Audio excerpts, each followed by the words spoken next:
혹시 지륵 같은 어둠 속에서 혼자 남겨진 경험이 있으십니까? 요즘 도시에는 불빛이 많아서 완벽한 어둠을 경험하기는 힘들죠. 근데 저희 동네는 조금 다른 것 같아요. 그런데 제가 아주 어릴 때 그렇게 완벽한 어둠을 볼 적이 별로 없었는데 훈련을 할 때가 있었어요. 가끔 1년에 몇 번. 혹시 기억하시는지 모르지만 등화관제 훈련이라고, 그 북에서 이제 비행기들 내려오면 불 다 꺼야 된다고 해서, 그래서 이제 그 등화관제 훈련을 하면 사이렌이 한번 쫙 울립니다. 그리고 불이 켜져 있는 집들은 지나다니면서 그 민방위 대원들이 불 꺼요 막 이러면서 다니신 적이 있어요. 막 불이 다 꺼지면 동네가 그렇게 어두워질 수가 없는데, 그 어둠과 함께 와, 우리 동네가 이렇게 깜깜했나 했던 적이 생각이 납니다. 갑작스럽게 그렇게 깜깜함이 찾아왔을 때 한번 상상해 보시면, 평소에 익숙하던 우리 집 거실도 불이 꺼지는 순간 낯설고 두려운 공간으로 변해버리죠. 더듬더듬 손을 뻗어보지만 어디가 문인지 어디가 벽인지 알 수 없어 불안감이 밀려옵니다. 제가 얼마 전에 집에서 그냥 장난으로 이렇게 집에 불이 켜져 있길래 그냥 안대라도 하고 자야겠다고 안대를 이렇게 하고 있다가 그냥 일어서서, 앞이 안 보이시는 분들은 얼마나 힘들까 하고서는 그 안대를 끼고 화장실까지 가는데 그렇게 어렵더라고요. 이게 발을 혹시 뭘 부닥치면 어떡하나 하고 쓸고 가면서 그렇게 더듬더듬 손을 뻗어보지만 어디가 문인지 어디가 벽인지 알 수 없어 불안한 것처럼, 그렇게 그때 누군가가 작은 촛불 하나 아니면 스마트폰 불빛이라도 하나 비춰주면 우리에게 얼마나 큰 안심이 얻는지 모릅니다. 왜냐하면 빛은 방향이고 빛은 안심이며 빛은 곧 생명이기 때문에 그렇습니다. 빛이 있으면 안심이 돼요. 그리고 어떻게 가야 될지를 보이고요. 빛이 있으면 그것이 생명력이 있습니다. 오늘 우리가 읽은 요한복음 9장에 태어날 때부터 단 한 번도 빛을 보지 못한 사람이 등장합니다. 성경의 그를 날 때부터 맹인된 사람이라고 소개하고 있습니다. 이 사람에게 세상은 영원한 정전 상태였습니다. 아침이 와도 정오에 해가 떠올라도 그의 세상은 변함없이 캄캄했습니다. 평생을 어둠 속에 갇혀 길가에 앉아 구걸하며 살아야 했던 이 사람의 절망을 오늘 환한 예배당에 앉아있는 우리가 감히 다 헤아릴 수 있을까 싶습니다. 그런데 여러분, 오늘 이 절망의 어둠 한가운데로 스스로 세상의 빛이라 선언하신 예수님이 찾아오십니다. 오늘 말씀을 통해 우리의 인생의 어두운 구석을 비추시는 참빛, 그리고 또한 예수 그리스도를 만나는 은혜의 시간 되시기를 축복합니다. 그러면 먼저는 그런 얘기를 하는 거예요. 이것이 누구의 죄인가? 라는 얘기를 질문합니다. 본문 1절에 보면 예수님께서 길을 가시다가 이 맹인을 보셨다 그래요. 근데 이 보셨다는 뜻은요, 맹인은 예수님을 볼 수 없었지만 빛이신 예수님이 먼저 그를 주목하신 것입니다. 그를 이렇게 보신 거예요. 은혜는 언제나 주님이 나를 보시는 것에서부터 시작합니다. 그러니까 여러분들이 먼저 주님을 본 게 아니라 주님이 여러분들을 바라보시고 여러분들에게 은혜 주시기를 시작한 거예요. 그래서 그래, 내가 주님을 먼저 발견한 게 아니라 주님이 나를 발견하고 내게 빛을, 내게 은혜를 주시고자 했구나.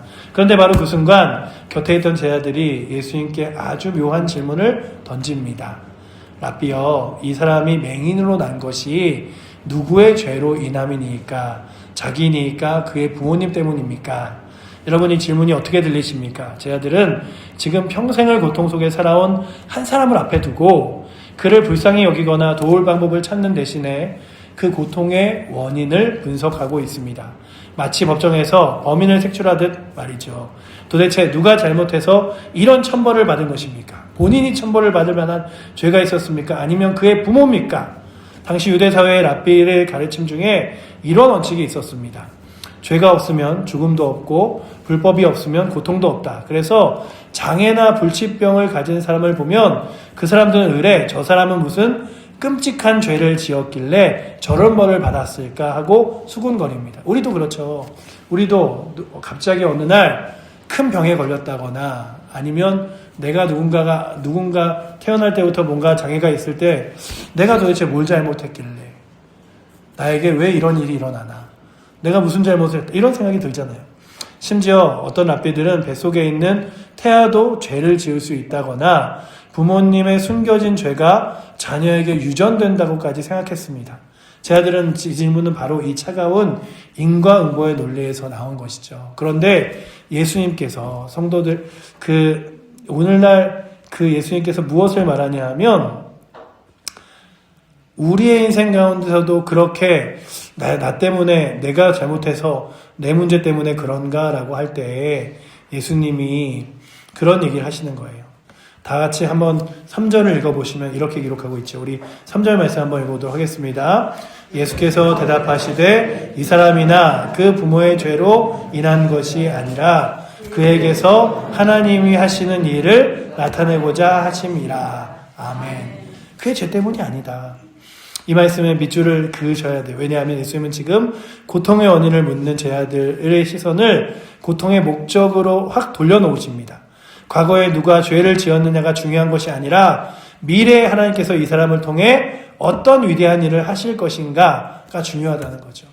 그러니 오늘도 지금 내 인생의 문제와 어려움 앞에서 하나님 왜가 아니라 주님 지금 내 모습이 이렇더라도 나를 통하여 영광 받으실, 나를 통하여 찬양 받으실, 나를 통하여 또한 귀한 일을 이루실 주님을 기대합니다. 그러면서 나아가는 거죠. 그러니 여러분들 과거의 상처로 늘 붙잡혀 있는 것이 아니라 하나님의 은혜 안에 거하시면서 소망 가운데 거하시기를 축복합니다. 아멘. 송명이라는 시인이 있죠. 그가 태어나면서부터 전신에 이렇게 장애를 가지고 태어납니다.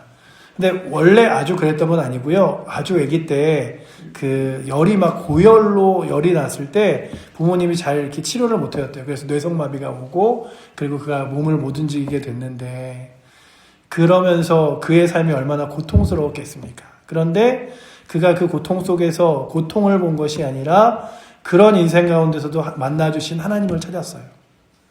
그래서 나 가진 재물 없으나 나 가진 지식 없으나 나 남이 가진 건강 없으나 공평하신 하나님이 나 남에게 없는 것 갖게 하셨네 라는 찬양을 고백하면서 주님께서 내가 받을 은혜, 내가 받을 소망 내게 주셨지.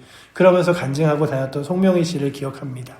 그러니 오늘도 우리의 삶 가운데 과거에 누가 죄를 지었느냐, 내 인생에 왜 이러냐 이게 아니라 미래에 하나님께서 나를 통하여 그리고 또한 많은 사람들과 성도들을 통하여 위대한 일을 이루실 것은 무엇인가를 바라보며 나아가실 수 있기를 축원합니다. 하나님의 영광을 드러날 기회로 하나님의 나타날 능력의 무대로 사용하신다는 거죠. 아, 그렇구나. 나 같은 사람에게도 이런 연약함으로 인하여 하나님께 영광 돌릴 만한 은혜를 주시는구나. 이거죠. 이것이 바로 기독교의 신정론이라고 하는 것입니다. 고난은 질병이 아니라 징벌이 아니라 섭리입니다. 사랑하는 여러분, 혹시 지금도 이해할 수 없는 고난의 밤을 보내고 계십니까? 사업이 실패, 육체의 질병, 자녀의 문제, 관계의 깨어짐으로 인해 인생은 왜 이렇게 캄캄하고 한탄한지 우리 주님의 음성을 들어보시고 여러분이 그 고난은 죄의 결과가 아니라 하나님이 하시는 일에 대한 재료임을 여러분이 어둠이 짙을수록 그 임하는 하나님의 빛이 찬란하게 빛날 것임을 기억하며 나아가실 수 있기를 축원합니다. 예전에 제가 섬기던 교회에 어느 목사님이 오셨어요. 근데 그 목사님이 설교를 하시다가 그러시는 거예요. 여러분들 자녀들 내 맘대로 잘 안 되죠. 그러시면서 제 아들도 여기서만 그냥 고백하는 건데 이러면서 1년 내내 집 밖에 안 나온대요. 그리고 방에서 그냥 내내 핸드폰, 컴퓨터로 게임만 하고 있다는 거예요. 밖에도 안 나가고 은둔 생활을 하고 있다는 거죠. 근데 언젠가 하나님이 저희 아들을 다시 되돌려 넣어서 아름답게 쓰실 줄 믿습니다. 여러분들 기도해 주세요. 이러는데 그러고서는 그 목사님 설교 가운데 이렇게 얘기하시고 설교가 끝났어요. 그런데 그분이 이제 설교 끝나고 아유 제가 괜한 얘기를 했나 봐요. 괜히 제가 힘든 얘기를 그런데 그런 얘기를 이제 하시면서 이제 그 목사님들끼리 얘기를 했는데 성도들에게 제가 들은 얘기는 아유 목사님도 저렇게 힘드신데 우리만 힘든 게 아니구나. 목사님도 저런 문제가 있는데 우리만 문제가 있는 게 아니구나. 목사님도 그걸 갖고 포기하지 않고 기도하시는데 나도 포기하지 말아야지. 그런 소망을 얻고 은혜를 받았다는 거예요. 제가 그걸 보면서 그래, 누군가가 내가 약함, 내가 부족함이 이렇게 드러날 때 세상에게는 비웃음거리가 되고 세상에게 놀림거리가 될 수 있지만 하나님 앞에서는 귀하게 누군가에게 용기도 주고 희망도 주고 은혜를 줄 수 있는 수단이 되는구나. 그러니 나의 삶 하나님께서 재료로 사용하시면 귀하게 쓰지 라고 하는 거예요. 그렇다면 이 사람의 이 맹인됨도 이제 그에게는 너무나 괴로운 것 같아 보이지만 하나님께서 쓰실 귀한 영적인 재료이고 능력인 줄 믿습니다. 그렇게 그에게 이제 절대 스스로 벗어날 수 없는 어둠 가운데서 예수님이 이렇게 선포하세요. 내가 세상에 있는 동안에는 세상의 빛이로라 선언하신 다음에 너희에게 거룩하게 감긴 눈을 뜨게 하겠다고 말씀하시는데 그 맹인을 보면서 하시는 말씀이기도 하지만 뿐만 아니라 그렇게 인과응보와 잘못된 사상을 갖고 있는 제자들에게도 무엇을 말씀하고자 하는 거냐면 이 세상의 소망은 내게 있다. 예수 그리스도를 만나는 자에게 빛과 같이 새로운 소망과 능력을 주리라라고 말씀하시는 거예요. 그렇다면 오늘도 살아계신 예수 그리스도를 만나 그 빛을 발견하고 새로운 소망과 기대를 가지고 날마다 살아가실 수 있기를 축복합니다. 아멘. 제가 성경에서 보면 가장 스스로 강력하고 용감했다고 여기는 사람 중에 하나가 삼손이라는 사람이에요. 그 사람은요, 태어나면서부터 나신으로 태어났지만 스스로 나신이라는 것이 뭔지도 몰랐을 뿐만 아니라 자신의 힘이 너무나 굉장히 셌기 때문에 스스로의 힘과 능력을 의지한 채 살아갔습니다. 그런데 어느 날 그의 머리가 다 깎여나간 이후에 그에게 힘이 사라졌어요.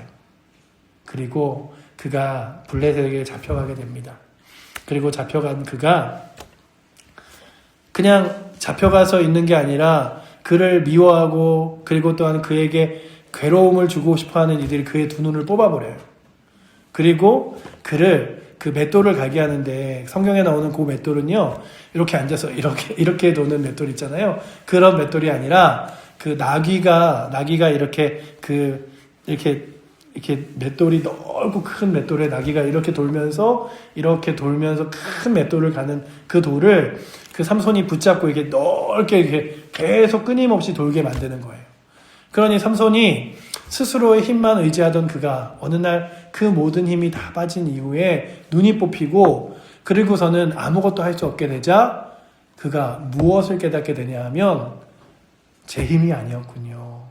이게 내 능력이 아니었군요. 내가 살아오던 게 하나님의 은혜였군요. 그래서 그가 무엇이라고 기도하냐 하면 그 블레셋의 파티에 그가 양쪽 그 눈이 다 뽑힌 채 보이지도 않으면서 기둥에 억압을 당했을 때 하나님 이번 한 번만 제게 다시 한번 힘을 주시면 제가 이 힘, 제 욕심과 욕망을 위해 쓰는 게 아니라 하나님 영광을 위해 쓰겠습니다. 그러면서 그가 누구를 보게 되냐면 하나님을 보게 돼요. 그래서 제가 그 성경을 보면서 늘 느끼는 건 삼손은 눈이 뽑히는 순간 영적인 눈이 띄어서 하나님을 볼 수 있게 되었다 라고 발견하게 됩니다. 그러니 여러분들 우리의 인생 가운데 세상 가운데 자기의 힘과 능력으로 살아갈 수 있다고 말하는 대부분의 사람들은 앞이 보이지 않게 살아가요. 그런데 내가 부족하고 연약하다고 여기는 사람들은 그 부족하고 연약함 때문에 주님을 바라보며 살아갑니다. 그렇다면 오늘도 여러분들의 부족함이 있으십니까? 연약함이 있으십니까? 그것 때문에 주님 의지하게 되십니까? 그것이 여러분들의 눈을 뜨게 하는 거룩한 은혜인 줄 알고 주 앞에 나아가 주님과 동행하시기를 축복합니다. 아멘. 그렇게 빛으로 오신 예수님이 이제 처방하시는데 예수님은 말로만 빛이다라고 하지 않으시고요. 아주 구체적인 행동으로 빛을 비추십니다. 6절에 보면 예수님의 행동이 참으로 기이합니다. 땅에 침을 뱉어 진흙을 이겨 그 맹인의 눈에 바르십니다. 어떻게 느끼시나요? 좀 더럽다고 느껴지십니까? 아니면 이상하십니까? 말씀만으로도 천지를 창조하시는 분이 굳이 왜 침과 흙을 사용하셨을까? 성경을 깊이 아시는 분들은 여기서 창세기의 한 장면이 떠오르게 됩니다. 하나님이 흙으로 사람을 빚으시고 그 코에 생기를 불어넣으셨던 장면 말이죠. 지금 예수님이 망가진 창조의 질서를 회복하시는 재창조의 역사를 보여주시는 것입니다. 내가 너를 다시 비춰주마. 죄로 인해 어두워진 너의 눈을 내가 나의 생명과 흙으로 새롭게 창조하겠다라고 하는 것을 보여주고 계신 것입니다. 그리고 명령하십니다. 이르시되 실로암 못에 가서 씻으라 라고 이야기하시죠. 여기서 오늘 설교 핵심 단어가 나옵니다. 바로 실로암이란 단어예요. 성경은 친절하게 그 뜻을 보냄을 받았다라고 설명하고 있습니다. 그렇죠? 오늘 본문에 보시면 가로까지 열심히 쳐가면서 이렇게 써 있습니다. 7절에 실로암은 번역하면 보냄을 받았다는 뜻이라 라고 써 있죠. 왜 굳이 이 뜻을 기록했을까? 요한복음에서 예수님은 끊임없이 자신을 아버지께서 보내신 자라고 말씀하셨습니다. 여러분, 이 맹인이 눈을 뜨기 위해 찾아간 실로암 못은 결국 누구를 상징하냐면 바로 하나님께로부터 이 땅에 보냄을 받은 자 참 실로암이신 예수 그리스도를 자신을 상징합니다. 여러분들 혹시 아시나요? 실로암이라는 찬양이요, 어디서 제일 많이 부르시는지 아시나요? 군대의 논산훈련소에서 가장 많이 불러요. 제가 나중에 한번 설교 때 영상을 한번 보여드릴게요. 그냥 군인들이 그 교회든 모르고 성경은 아무것도 몰라도 실로암 찬양은 지금도 잘 알아요. 막 이렇게 어두운 밤에 캄캄한 밤에 새벽을 찾아 떠난다. 그러면 군인들이 다 같이 막 어마어마한 소리로 각계 전투 막 이러면서 막 하는 그 영상들이 있어요. 보시면. 그런데 그 찬양을 하면서 그 찬양의 의미를 모르는 거예요. 어둠 속에 빛이 되어주시고 소망 없는 자에게 소망이 되어주시는 그 실로암이 되신 예수 그리스도. 그래서 그 예수님이 그 맹인에게 내가 참된 실로암 예수 그리스도야. 그러니 맹인의 실로암 물에 눈을 씻는 것처럼 곧 생수의 근원 되신 예수 그리스도의 은혜에 자신의 죄와 어둠을 씻은 것을 의미하고 있습니다. 하지만 여러분들, 맹인의 입장에 대해 한번 상상해 보십시오. 지금 눈에 진흙이 덕지덕지 발라져 있습니다. 가뜩이나 안 보이는데 진흙까지 발라놓았으니 얼마나 답답합니까? 게다가 실로암 못은 성전에서 꽤 가파른 비탈길을 내려가야 나옵니다. 사람들이 북적이는 예루살렘 거리에서 진흙을 바른 맹인이 더듬거리며 걸어가는 모습은 사람들의 비웃음을 사기에 딱 좋겠죠. 넘어지기도 했을 것이고 부딪히기도 했을 것입니다. 맹인은 이렇게 불평할 수도 있었습니다. 아니, 예수님이라면 고쳐지려면 그냥 그 자리에서 눈을 떠라 하시면 되지. 왜 이 꼴로 저 먼 실로암까지 가라고 하실까? 창피하기 싫이. 내 생각엔, 내 자존심엔 내 경험을 올라올 수도 있습니다. 그러나 이 맹인은 아무 말 없이 갑니다. 그리고 씻었습니다. 그 결과가 무엇입니까? 이에 가서 씻고 밝은 눈으로 왔더라 라고 써있죠.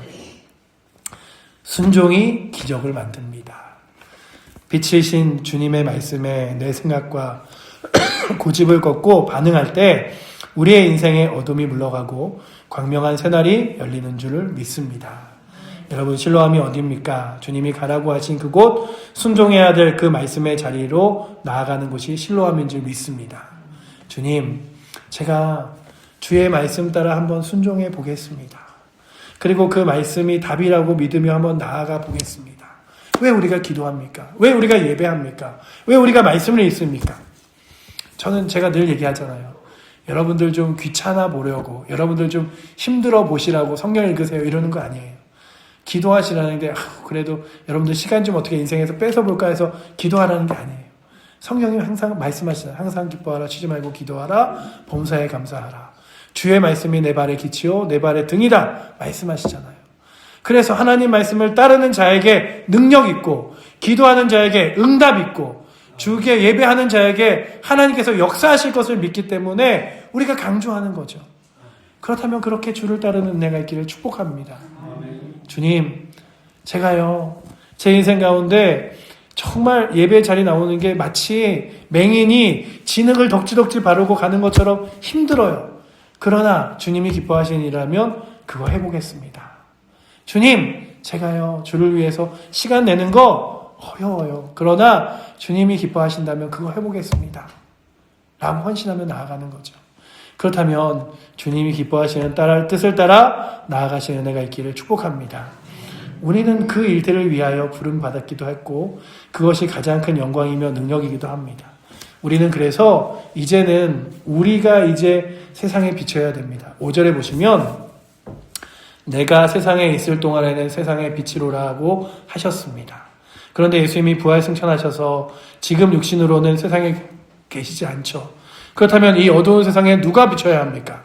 마태복음 5장 14절에서 예수님의 제자들에게 이렇게 말씀하셨습니다. 너희는 세상의 빛이라. 우리 옆에 분들과 함께 인사해 보도록 하겠습니다. 집사님이, 권사님이 세상의 빛이십니다.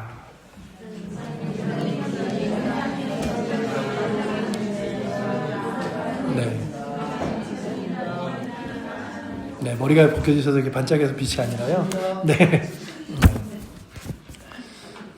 이제는 예수님의 빛을 받은 저와 여러분이 우리 교회가 이 세상의 어둠을 밝히는 빛이 되어야 합니다. 이것이 교회의 존재 목적입니다. 오늘날 세상은 점점 어두워져 가고 있습니다. 그렇죠. 2025년 많은 전문가들이 고독의 시대, 우울의 시대를 이야기했습니다. 경제적인 한파로 인한 가난과 어둠도 무섭지만 군중 속에서의 고독, 아무도 내 마음을 알아주지 않는다는 정서적인 어두움이 우리 사회에 덮고 있습니다. 이때 교회가 해야 할 일이 무엇입니까? 같이 어둠 속에 앉아 세상이 왜 이래? 하고 불평하는 것이 아닙니다. 작은 등불 하나를 드는 것입니다. 주님이 세상에 계실 때 빛이셨듯이 이제 우리를 세상의 빛으로 보내신 바 되었사오니 내가 이 세상에 어두운 자에게 빛이 되게 하시고 소망 되게 하셔서 길과 진리와 소망 되신 예수 그리스도를 비치는 달과 같은 역할을 하게 하여 주시옵소서. 아멘. 달을 볼 때마다 그런 생각이 들어요. 성도와 같다. 달이요, 밤하늘에 반짝 빛나는 이유는 달 스스로가 빛나고 있기 때문이 아니라 태양빛을 받아 우리에게 비춰주기 때문이죠. 우리도 마찬가지입니다. 우리에겐 빛이 없지만 빛 대신 주님께 은혜 받았을 때 우리가 세상에서 비춰줄 빛이 충분히 많을 줄 믿습니다. 한 가지 이야기를 들려주시면 아주 오래전에 미국의 어느 시골 마을에 기록적인 폭설이 내린 밤이었습니다. 마을의 늙은 의사가 13km나 떨어진 외딴 집에서 위급 환자가 생겼다는 연락을 받았습니다. 눈보라가 너무 심해서 환치 앞도 분간할 수 없는 상황이었습니다. 왕진을 가는 것은 목숨을 건 모험이었습니다. 하지만 의사는 포기하지 않았습니다. 그는 전화기를 들고 환자의 집으로 가는 길목에 있는 첫 번째 집에 전화를 걸었습니다. 여보세요? 김씨입니까? 제가 지금 위급한 환자를 보러 가야 하는데 눈 때문에 길을 찾을 수가 없어요. 부탁이니 창가에 등불 하나만 켜주십시오. 그리고 그 집 주인이 부탁했습니다.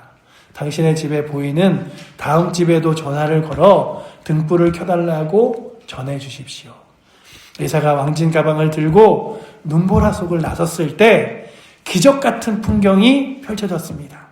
진흙 같은 어두운 눈보라 속에서 저 멀리 첫 번째 집에 창문 불빛이 보였습니다.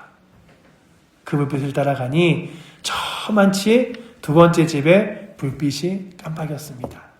그렇게 띄엄띄엄 이어진 작은 불빛들이 하나의 긴 띠가 되어서 의사를 환자의 집까지 안전하게 인도했습니다.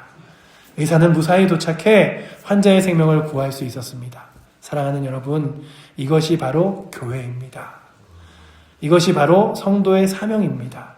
우리 한 사람 한 사람의 빛은 작고 연약해 보일 수 있습니다. 나 혼자 정직해 보여 세상이 뭐 바뀌나, 나 혼자 기도한다고 우리 가정이 변하나 싶을 때도 있습니다.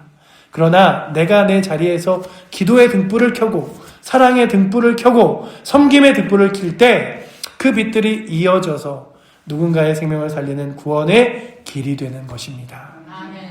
여러분, 이 켠 작은 등불을 보고 길 잃은 누군가가 예수님께로 찾아오게 될 줄 믿습니다. 아멘. 그러니 이제 말씀을 믿습니다. 오늘 본문의 맹인은 예수님을 만나는 육신의 눈만 뜬 것이 아니었습니다. 9장 후반부에 보시면 그는 바리새인들이 협박 앞에서 당당하게 예수님을 변호하고 결국 예수님을 향해 주여 내가 믿나이다라고 고백하며 영적인 눈까지 뜨게 됩니다.